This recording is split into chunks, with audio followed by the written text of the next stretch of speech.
Hey y'all. So, as you already know, we have a super powerful full moon that is coming upon us on August the 19th, 2024, in the sign of Aquarius.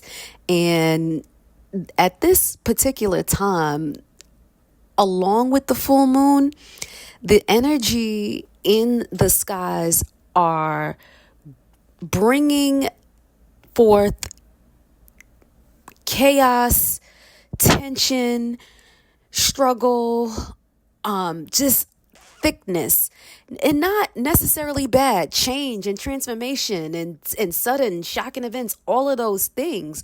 But we're going to talk about why this full moon and all of those energies at this particular moment in time is doing what they're doing. We're going to talk about those details, tease it out, and describe how it's going to be affecting each and every one of you based on your sun, moon, or rising signs. But first, before we even get into that, let's talk about what a full moon actually is. So a full moon is an opposition between the moon and the sun. And sometimes we can categorize oppositions as challenging energy. It really just depends on what sign the sun and the moon are in, and do those signs or their ruling planets, do they play nicely?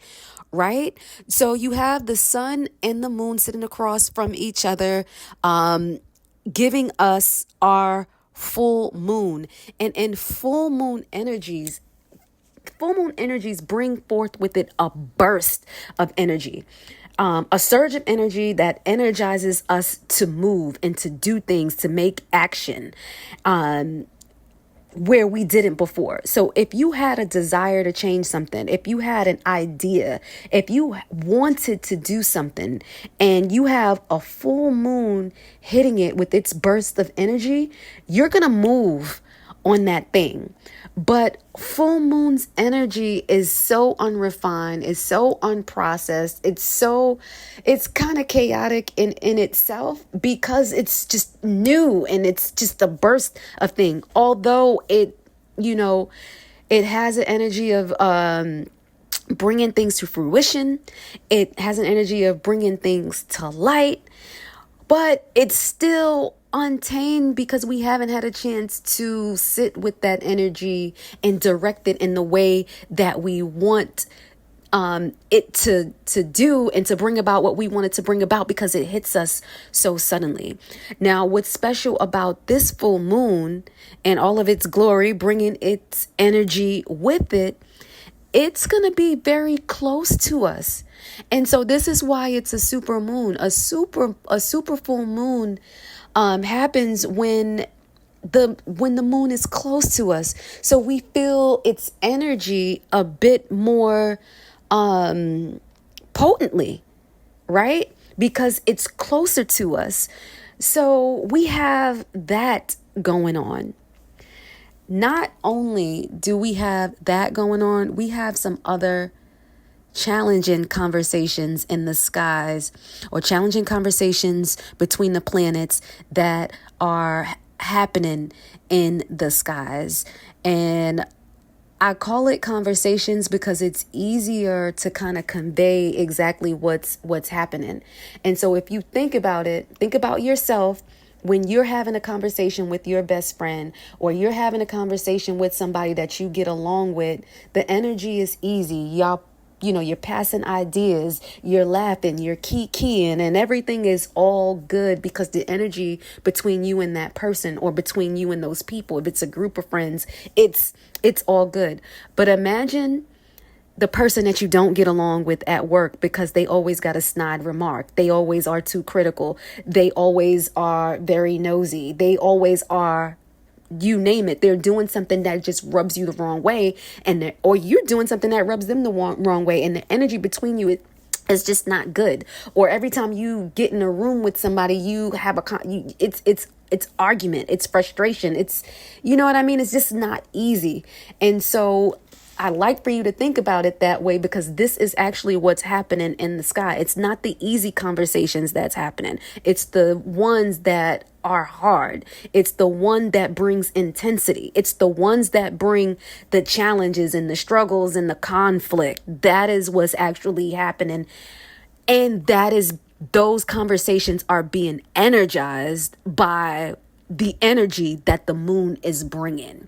So what are those aspects or those conversations like that are happening in the sky? Number one, we have oppositions. Number two, we have squares. So oppositions aren't necessarily bad, but they do bring intensity, and it depends on how those planets actually gel or not with each other. So an opposition is the planets standing directly across from one another, right?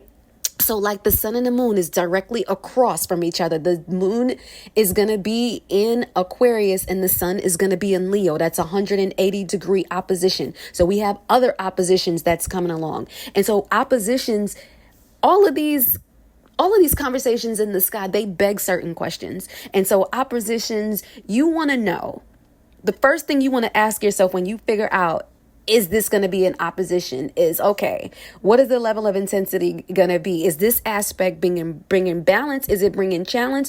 Do these planets get along? Is it a you scratch my back, I scratch your back thing? You do for me, I do, like, you know what I mean? Like, we get along? Or is it going to be a fight? Do they just not mix like oil and water? That's what you need to find out what's going on. And this is what we're going to talk about. The other type of conversation that's going on is the square. And the square is a 90-degree aspect. It's a hard angle. This is a full-on battle, okay? A full-on battle is bringing tension, it's bringing struggle, it's bringing conflict. And the questions that you should be asking when we're having squares is, what is the solution going to be? Because you have to figure out the solution. Like, what is coming up that's causing this challenge that I have to solve? Right? Also, what squares do is they force you to ask the question, where do I find my strength in this? Right? I know there are certain challenges that I have gone through, and I didn't even know that I had the strength that I had until that challenge, that conflict, that struggle brought it out of me. And so that is what the square is going to do. So it ain't necessarily bad, in my opinion. I'm not going to say I like, because it's not always comfortable, but the squares with the challenging energy that it brings, it always brings the aftermath, is the staying power of what that challenge is unearthing, right? And so when you're having a square, you want to ask yourself, who am I now? Who do I want to be, or who will I be when this challenge is over?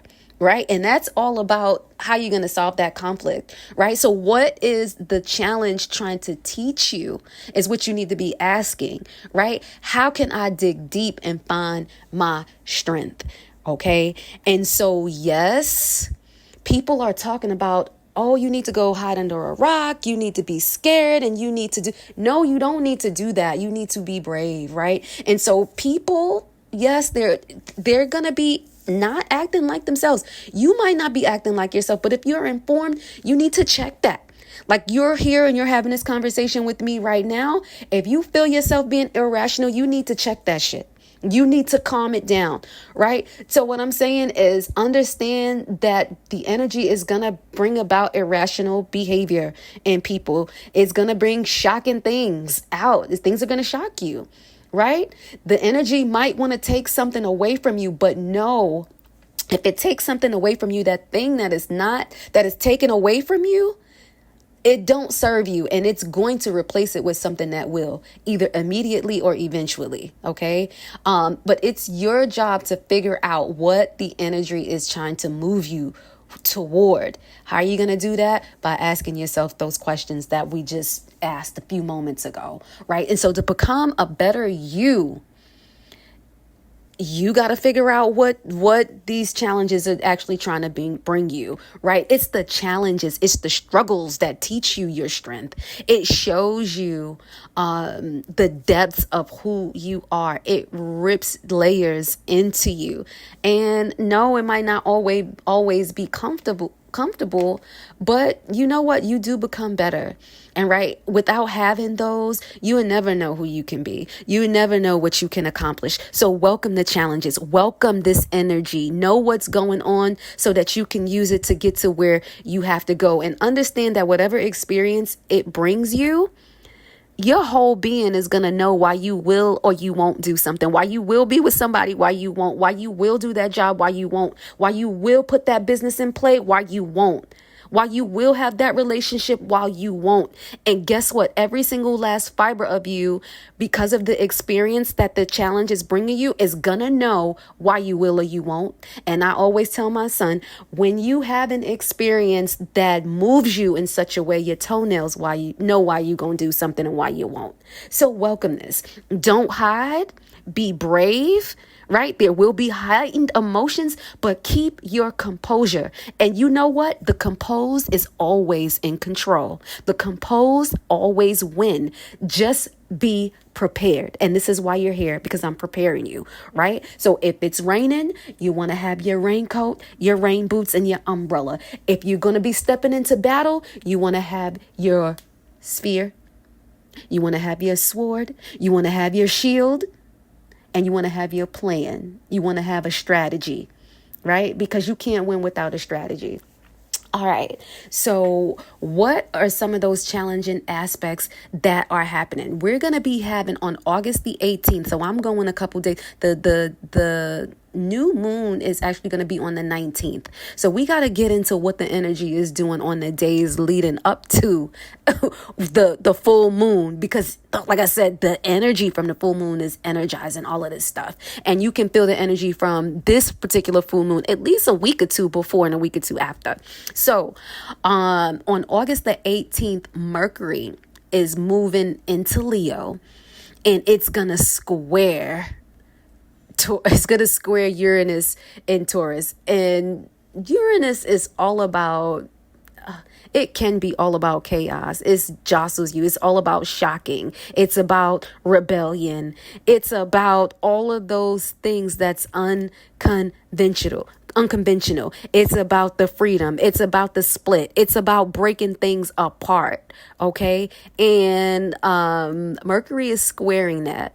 So Mercury right now is actually in retrograde. So Mercury in retrograde is like, this is another thing. Like, this is another layer of the conversations that's happening in the sky. Like, with Mercury being retrograde, it's an element of things from the past coming forward, right? And you're going to probably learn something with regards to where it touches in your house that you didn't know before. You're going to have a piece of information that you didn't know. It might be shocking in a good way or a bad way, for better or worse. You're going to find out.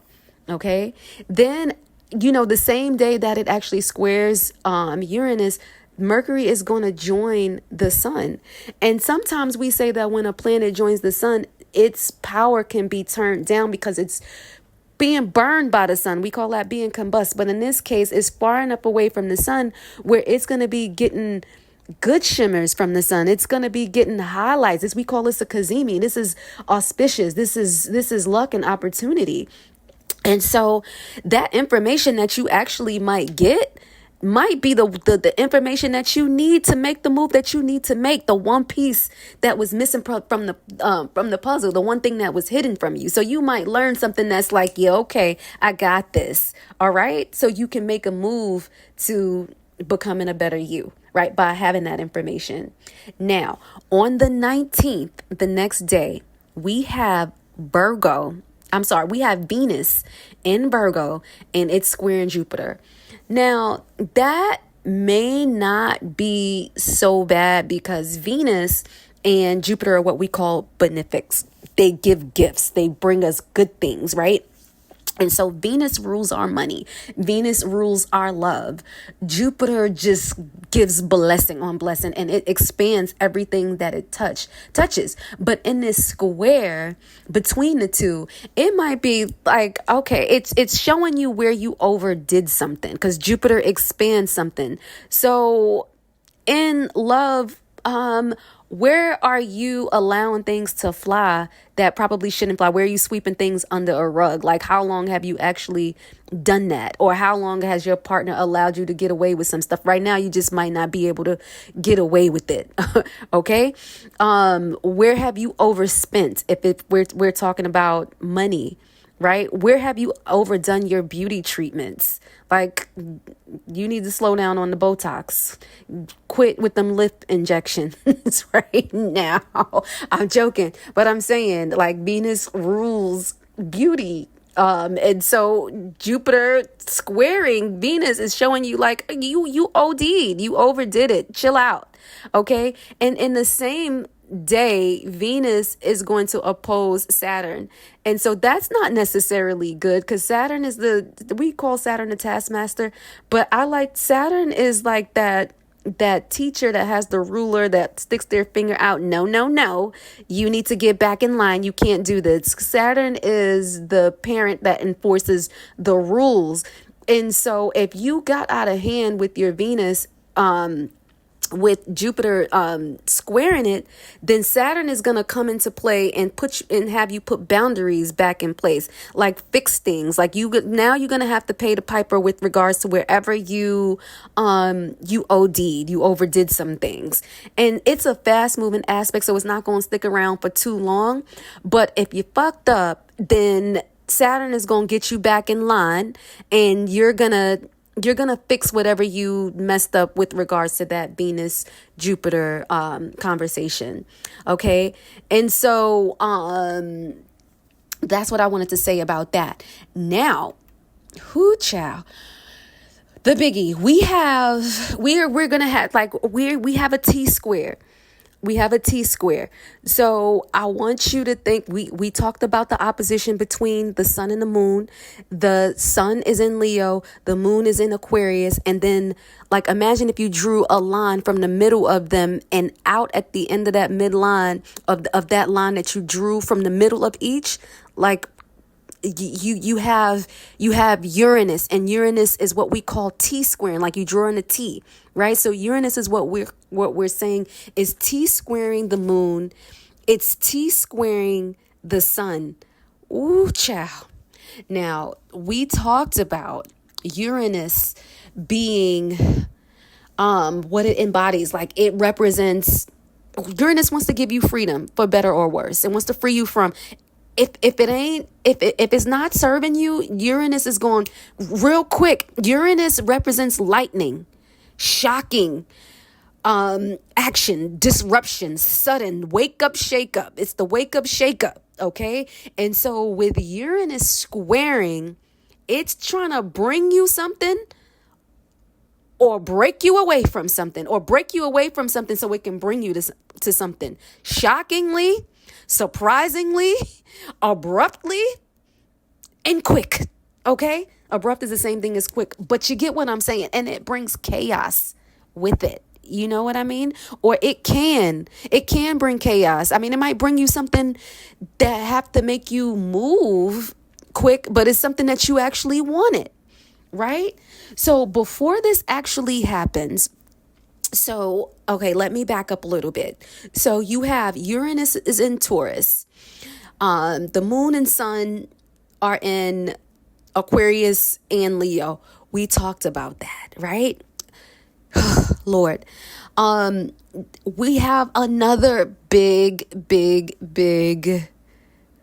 aspect or conversation that's happening. And this conversation this is usually not a good conversation. And this conversation is the square between Jupiter and Saturn. Jupiter and Saturn, they just flat out don't like each other.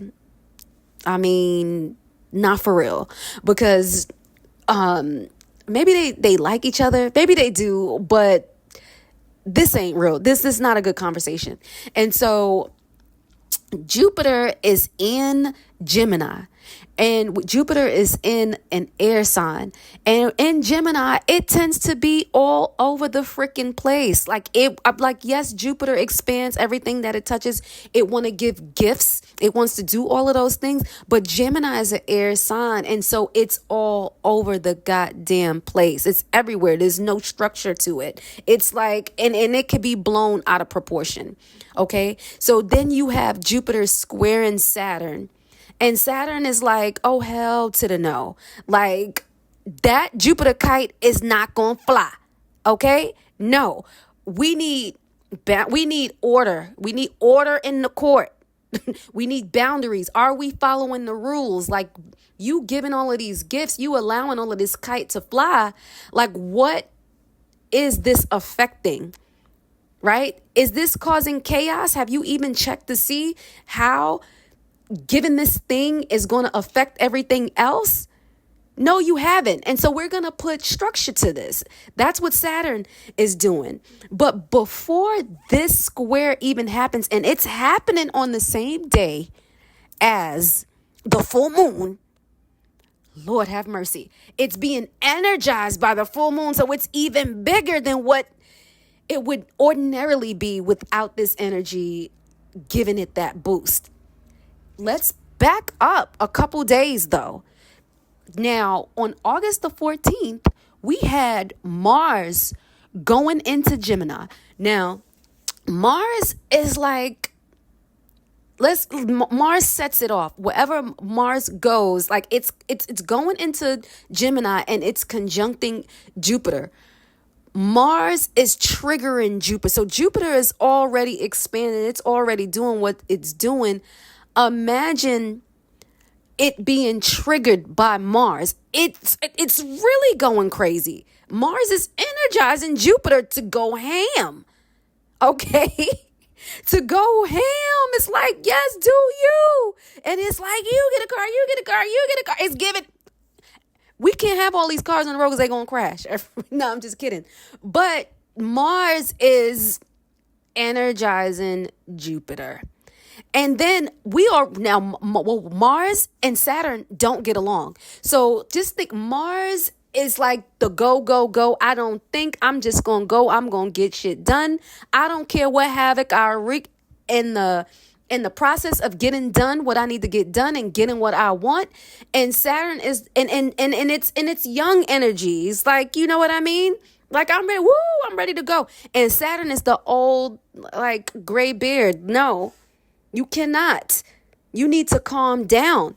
And so on the 16th, Mars squares Saturn, agitating Saturn. Like, nah. Look what I did. I set Jupiter off, and this is going to piss you off. So that's adding fuel to the fire. Okay. But again, Saturn is like, never mind who you thought I was. I'm Saturn, bitch. You are not getting away with this. You're not. Okay? You're not. So it's a lot of stuff going on. And that is what makes this energy so crazy. It is like, we don't know really like what is going to happen. But again, like, we got to be prepared. And at the end of the day, this energy is going to bring us to our better selves, and what it is it's going to make us that much closer, because we are supposed to evolve. We are supposed to grow, and at the end of the day, this energy is helping us to do that. How are you going to use it? How is it affecting you in your chart? Well, we about to get into that right now. What is good, my lovely Leos? What does the planetary energy hold for you during this time of the full moon on August the 19th, 2024? I must, if I haven't already emphasized that this moon is super potent, very strong. We're feeling the energies quite dynamically, and it is going to be energizing every other conversation in the sky that's happening between the planets. And so that's what we're here to talk about today, Leo. How is the energy affecting you? Well, first and foremost, we have Mercury retrograde. So there's an element of what in the past that we need to focus on before we move forward.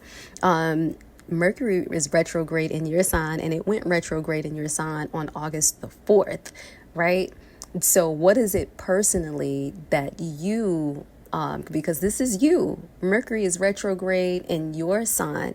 Mercury represents our thought processes, our ideas, information from both the conscious and our unconscious sources, right? How we understand one another, how we convey and express our thoughts, how we exchange ideas, communication, travel, business transactions. This is all going on within you, your first house, right? How people see you, your self-image, what you project out there to others. What are you saying to people? Like, what is it that you need to revise that you have said or that you need to say to folks with Mercury? This is actually being squared by Uranus in Taurus from your 10th house. So are you being challenged by authority figures? Because the 10th house rules authority figures. So these could be authority figures in your work, or it could be, authorities in government or a father figure or what have you that's challenging you, or to speak your truth, right? Like what is it? I don't necessarily think that this square is going to be a bad thing. Like, yes, squares do bring challenging energies. They do bring battles. They do bring conflict. They do bring struggle. But hear me out here. Uranus is squaring you from Taurus. Uranus doesn't like to be in Taurus. So it's not at its full strength. It's not at its full capacity. So it's not going to be giving us the full smoke that it could be giving us, right? Because it does not like to be in Taurus. And so, yeah, we might have a little bit of erratic behavior, but I don't think it needs to be anything that we need to be too afraid of. At the end of the day, squares and challenges, they want us to step into our strength. So how are you going to step into your strength and share what you need to share through your words, through your ideas with people? I don't think is going to be bad. And I really don't think that it's going to be bad because, number one, Mercury is in Leo. The sun is in Leo right now. You're ruled by the sun. So you are radiant right now. You're shining. You're confident. You're energetic. You're joyful. You're playful. Like, all things good because the sun is rocking with you. Like, that's your planet. So all of us really are getting the goodness from the sun, but you especially, because the sun is ruling you. And so when Mercury, it's going to square Uranus from Taurus or what have you. But I think you're going to be talking that good stuff. You're going to be talking some good shit, or somebody's going to be talking good shit to you, or you're going to get good information because look, when Mercury joins the sun on the 18th, we normally say, planets are combust or their energy gets burnt up by the sun because the sun rays are too powerful for it.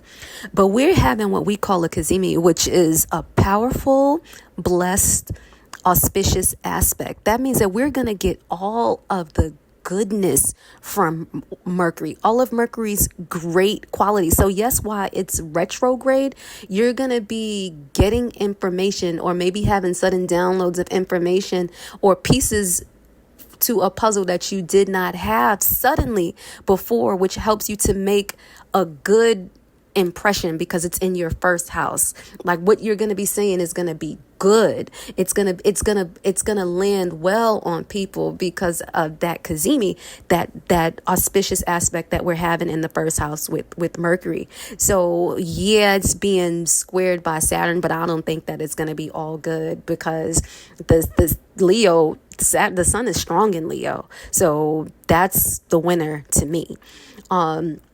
Now, moving on to the next day. The next day is when we're going to be actually having the full moon. We've got Venus in Virgo in your second house. Venus don't necessarily like to be in Virgo. So Venus rules our money. Venus rules beauty. It rules luxury. It rules the comforts in life. But in Virgo, it doesn't like to be there. And it's in your second house of self-worth, money, personal finances, personal possessions. And it's being squared by Jupiter and Gemini. So let's break this down real quick. Yeah, we said Venus doesn't like to be in Virgo. It's overly critical in Virgo. It's choked in Virgo because Virgo is just too strangling for it. It's too critical. It's too much. And so how are you being critical of yourself? You might be radiant and gorgeous and just looking beautiful, but because this Venus is in Virgo, you're self-critical, and so you're not giving yourself the grace, and you're not feeling your self-worth because you're super critical here, right? With Venus in your second house. You might want to have a good time, but you're so worried that you don't have enough money to indulge in certain things. So you eat McDonald's instead of that grass-fed burger. You know what I'm saying? You don't want to spend the money on it. Just loosen up a little bit. Venus, nevertheless, still is a benefic, and it's going to give us its goodness. So you will get goodness from this. Typically, when we have a Venus and Jupiter square, it's really all about how we overdo things. Let's back it up a bit, because I want to let you know that Jupiter does not like to be in Gemini. It's in what we call the fall, in a detrimental position. It doesn't give all of its goodness. It's not at its full strength in Gemini. And so in Gemini, it could be overindulgent. It could be over optimistic. It could be overdoing things, ODing. And so how are you ODing this critical nature of Venus? Like, how are you doing this shake your finger kind of energy at yourself? And being critical of yourself with this Venus in Virgo? Well, you're going to find out.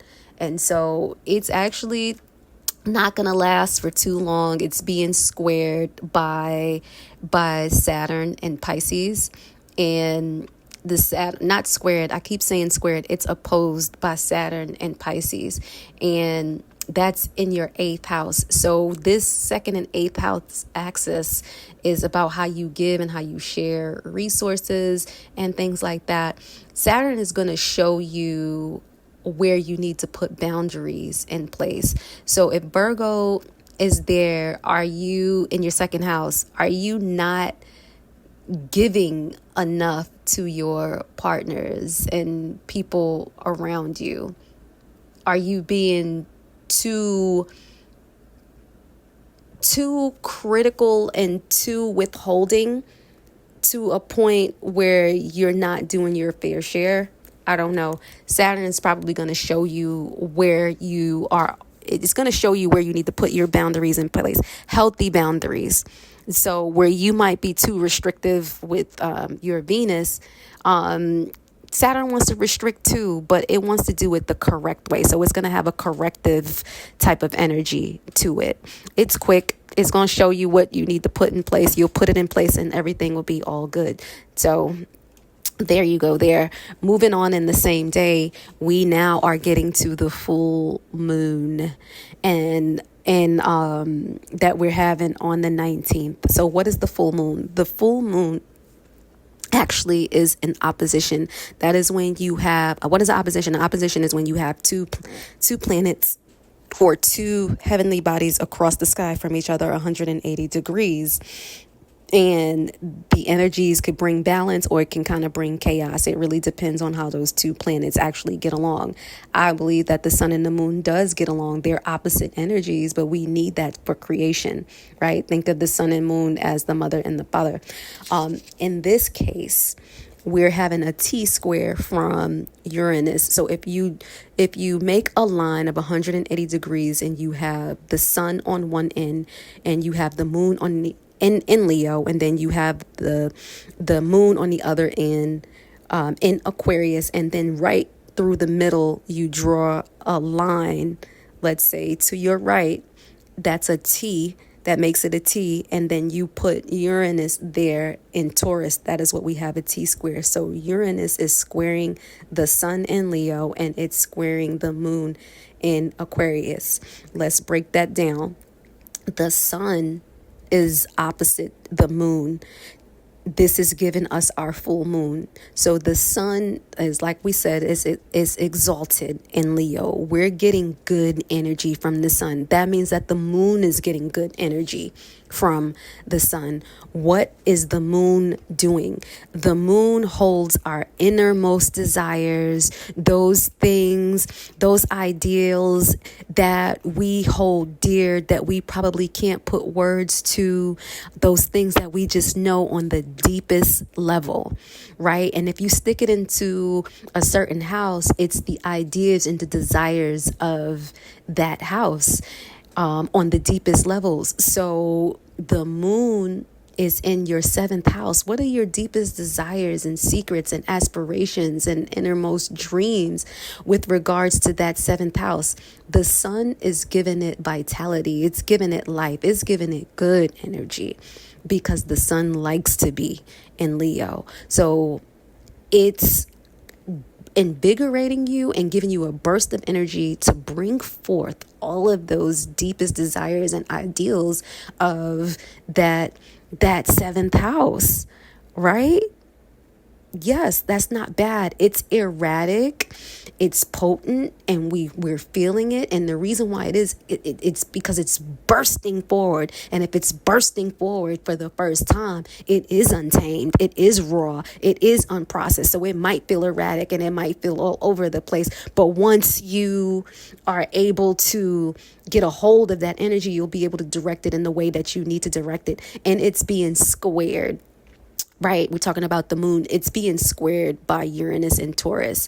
That may not necessarily be a good thing. It may not necessarily be a bad thing, but I don't think it's all bad because why? Uranus is in Taurus and Uranus doesn't like to be in Taurus. So I don't think that it could be all as bad and bringing all the smoke that it can be. It can bring some. It's getting, the moon is getting that. It's getting good vibes from the sun, and it may or it may not be getting good or bad vibes from Uranus. I like I said, I don't think that it's that bad, but if it's causing you to act further irrational, it might be because suddenly you can't take it no more, and what if you're in a bad relationship, right? Because we're talking about your seventh house, and you finally are, we're talking about your sense of self-worth, like you get energy in that second house and you like, you know what, I deserve better. And then you just make a move to just be to get out of that relationship, and you get out of that relationship and you find the better relationship for you that allows you to have the relationship that you've always dreamed of. You know what I mean? Like, yeah, you might have acted erratic and you got yourself out of that relationship, but you did it in keeping with your highest sense of goodness for you. So it might appear at first glance that is bad, but I don't necessarily think that is bad. And yeah, maybe on a collective level, this energy might be a bit chaotic, and your life, it may be a bit chaotic. But as long as you know what's happening and you are prepared, I think that you can direct the energy the way that you need to direct it. At the end of the day, squares ask us to find our strength. And you find strength that you never even knew that you had. It's how you evolve. It's how you shed the weak parts of yourself and gain the strongest parts of yourself. And you can try to hold on to those weak parts and those weak things with regards to those house all you want to. But that energy is like, nope, it's always working for your highest good. So it might feel a little bit jarring because sometimes like we want to hang on to bad energy or things that we've been used to and that's not necessarily been good for us. And it's uncomfortable when we're having to let go of the familiar for the unfamiliar. And so that's what, square energies is actually bringing us. And so moving right along on the same day, we're gonna be having the big guy happen, the big kahuna happening, and that's gonna be the Jupiter and Gemini squaring Saturn and Pisces. Want you to know that, again, this is being invigorated by the energy from our full moon. And so this is already big energy because these are outer planets that are clashing, and outer planets just take a longer time to make the aspect that they make, so they hold greater energy. And so this energy is being amplified by the super full moon that we're having. Whew.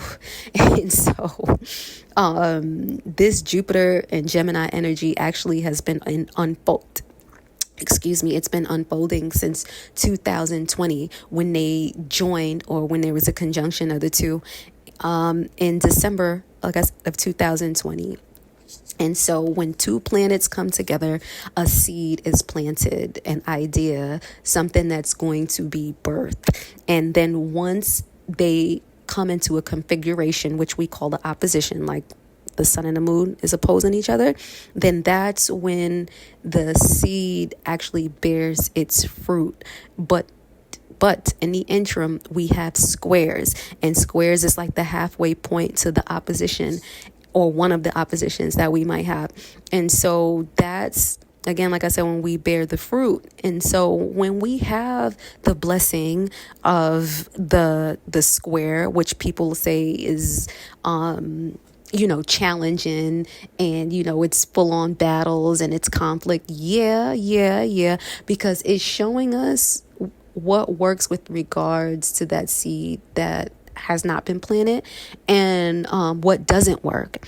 And it's going to make you it's going to make you prune the weeds. It's going to make you take the weeds out, right? And sometimes the weeds is choked up with the goodness, and you got to separate it. So it's not going to let you get all the way to fruition with some things that's not working. What if the seed ain't working? And what if you just have to get rid of the whole thing altogether? Like, that's how great, like, our creator is. It gives us the opportunity to fix things that we need to fix that's not serving us. And I always say that the squares, the oppositions, they give us things, and it might not feel good, or they take things away from us that's not serving us. And for whatever reason, we don't know how to get rid of that thing, or we don't understand that it's not serving us and that it never will. And it gives us something that will serve us, period.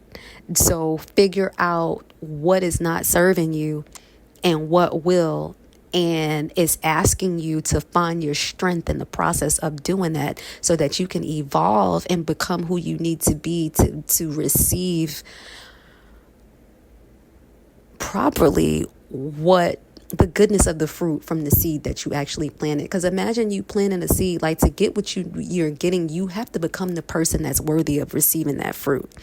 And if you're not becoming the person that's worthy of receiving what is to come, it's not necessarily going to serve you either. So think of it. This is a blessing, right? Think of it as a blessing. And even if it's a tough experience, the experience is what teaches you why you do want something and why you don't want it, why you will do something and why you won't. And I always say, like, when you have the experience, you know it from a very deep perspective, and every single part of you, even your toenails, know why or why not. And when you know something intellectually, you're not close to it. You have to have the experience, and it has to be strong enough to where it makes a lasting impression. So you let me know how you're handling this energy. I know the energy is not going to handle you because I prepared you. You're equipped. And so if it's raining, if it's going to be raining, you guys got your rain boots, you got your raincoat and your umbrella. And if you got to fight, you got your sword, you got your shield, and you're ready to go. You hear me? Fight for what you believe in. Fight for who you are to become, the best parts of you, and everything will be all good. Don't be scared. Be brave. Have courage, you guys. If you got some value from this, like and subscribe, share with your folks. And until next time, people, keep your hearts open and keep your spirits connected. Ciao for now.